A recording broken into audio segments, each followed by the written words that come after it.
J'ai douté de ma capacité à pouvoir continuer. Tadej Pogačar révèle qu'il a pensé à abandonner au Tour de France.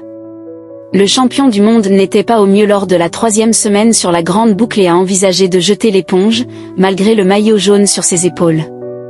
Tadej Pogačar a signé une année 2025 historique, accumulant pas moins de 20 victoires.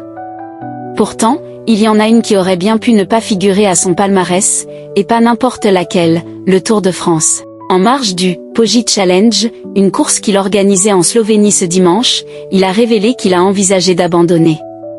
C'est lors de la 3e semaine que le champion du monde s'est posé des questions sur la suite qu'il comptait donner à cette grande boucle. Je voulais vraiment remporter une étape dans les Alpes.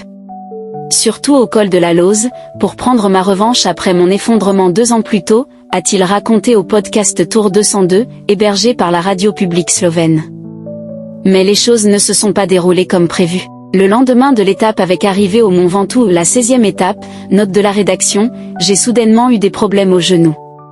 J'ai commencé à douter de ma capacité à continuer, explique Pogačar. En plus de ça, la météo était extrêmement mauvaise. Il faisait froid et mon corps était sur la défensive.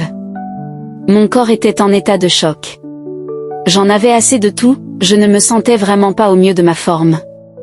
Mais je pense que tout coureur ayant déjà participé à un grand tour sait que 3 semaines, ce n'est pas rien. Après la première semaine, on est déjà fatigué, et puis il y en a encore 2. Le Slovène est finalement parvenu à aller au bout de son effort pour remporter son 4e Tour de France. Le Tour est un mal nécessaire pour toute équipe, a-t-il confié.